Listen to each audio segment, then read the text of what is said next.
बिस्मिल्लाहिर्रहमानिर्रहीम। अस्सलाम वालेकुम। उम्मीद करता हूँ सब खैरियत से होंगे। अल्लाह ताला सबको अपने हिफ्ज़-ए-मान में रखे हो, दुनिया व आखिरत की तमाम खुशियाँ नसीब फरमाए। आज हम फिर एक नई वीडियो के साथ हाज़िर हुए हैं। आज का जो हमारा टॉपिक है वो है ख़ारिश के हवाले से, जो कि इसकी हवा काफ़ी चल रही है। तकरीबन हर इंसान इस बीमारी में मुब्तला है, तो इस बीमारी में काफ़ी परेशानी का सामना करना पड़ता है। तो आज हम इसी हवाले से जो नुस्खा लेके हाज़िर हुए हैं, उसमें आप हर किस्म की ख़ारिश, एलर्जी, फोड़ा, फिंसी उसका इलाज कर सकते हैं। और उसके साथ साथ खून की सफाई होना लाजमी है। ख़ारिश उसी वक्त ख़त्म होगी जबकि खून की सफाई होगी। आप ऊपर से कोई दवाई लगाकर, कोई मलहम वगैरह लगाकर ख़ारिश को तो ख़त्म कर सकते हैं, लेकिन अंदर जो खून की ख़राबी है उसकी वजह से किसी न किसी टाइम वो दोबारा ख़ारिश सर उठा सकती है। तो ख़ारिश हर किस्म की हो, फोड़ा, फिंसी, एलर्जी, इसका भी इलाज कर सकते हैं। और उसके साथ जो मेरे भाई दोस्त सीमेंट का काम करते हैं, जैसे कि सीमेंट मज़दूरी वगैरह का काम करते हैं, तो उसमें जब वो सीमेंट का इस्तेमाल करते हैं तो उनको भी एलर्जी हो जाती है। अक्सर दोस्त कुछ ऐसे होते हैं, तो वो हजरात भी इस नुस्खे के साथ अपनी एलर्जी का इलाज कर सकते हैं। उनके लिए ये एक तोहफ़ा है। उसके बाद नाखून की एलर्जी, नाखून के नीचे पी वगैरह का पड़ जाना या नाखून नीचे से स्याह हो जाते हैं, तो उसमें भी आप इस नुस्खा को इस्तेमाल कर सकते हैं। तो इस नुस्खा में सिर्फ़ आपको खाने की, जो कि खून की सफाई होगी, सिर्फ खाने की दवाई बताई जाएगी। जो लगाने की दवाई है उस पे मैंने पहले एक वीडियो बनाई हुई है, तो वो भी आपको आई बटन में मिल जाएगी। तो उससे पहले भी मैंने जो लगाने की दवाई है, उससे पहले भी मैंने एक ख़ारिश की वीडियो बनाई है, वो भी आपको आई बटन में मिल जाएगी। उसको भी आप देखना चाहें तो देख सकते हैं।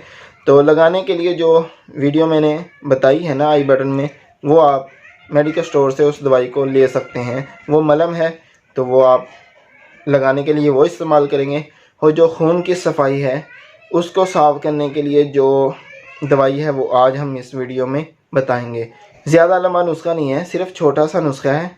तो नुस्खा शेयर करने से पहले हमारी एक छोटी सी रिक्वेस्ट होती है कि अगर आपने हमारा चैनल सब्सक्राइब नहीं किया है तो चैनल को सब्सक्राइब कर लें।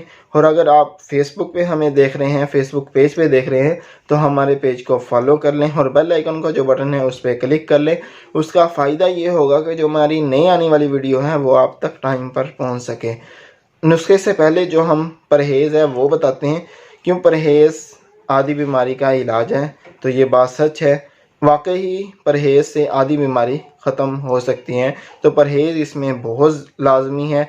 तो परहेज़ में सिर्फ 4 चीज़ें जो आपको करना होगा: चाय, सुरख मिर्च, अंडा, बड़ा गोश्त। इन 4 चीज़ों का परहेज़ आपने लाजमी करना है, बिल्कुल इस्तेमाल नहीं करना है अगर आप चाहते हैं कि हमारी ख़ारिश जल्द से जल्द ठीक हो जाए। तो पानी का इस्तेमाल ज़्यादा करना है।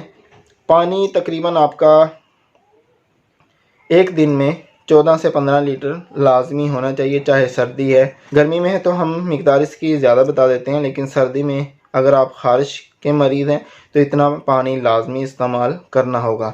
तो अपने नुस्खे की तरफ आते हैं। नुस्खे में सिर्फ 3 चीज़ें हैं: शाहतरा, धमासा, रसौंत। ये आपने 3 चीज़ें 100-100 ग्राम ले लेनी है। तो इनका सफ़ूफ बना लेना है अच्छे तरीके से बारीक पीस कर। तो 00 साइज़ के कैप्सूल लेने हैं आपने। वो आपने इस सफ़ूफ ज़्यादा से ज़्यादा बारीक होना चाहिए, तो फिर ही कैप्सूल अच्छे तरीके से भरे जाएंगे। कैप्सूल आपने अच्छे तरीके से भर लेनी है। तो इसमें से कुछ सफ़ूफ की आपने गोलियां बना लेनी है पानी की मदद से। थोड़ा सा पानी डालेंगे तो इसकी गोली बनने के काबिल हो जाएगी। तो चने के बराबर आपने गोली बना लेनी है। तो इसकी जो खुराक है, 1 कैप्सूल सुबह, 1 शाम, और दोपहर को सिर्फ 1 गोली खानी है। पानी का इस्तेमाल ज़्यादा करना है। इंशाल्लाह चंद दिनों में जो आपकी खून की ख़राबी है वो भी ठीक हो जाएगी। और जो आपकी ख़ारिश है, एलर्जी या कोई भी फोड़ा फिंसी है, हर किस्म की ख़ारिश का इलाज आप इस दवाई के साथ कर सकते हैं। तो ये थी आज की हमारी वीडियो, आज का जो हमारा नुस्खा था। तो वीडियो अच्छी लगी हो तो लाइक शेयर ज़रूर करिएगा और कमेंट करके बताइएगा कि आज की वीडियो हमारी कैसी लगी। और हमारे चैनल को भी सब्सक्राइब करिएगा और अपने भाई को अपनी खुसूसी दुआओं में याद रखिएगा और अपना बहुत सारा ख्याल रखिएगा। अगली वीडियो तक के लिए इजाज़त। अल्लाह हाफिज़।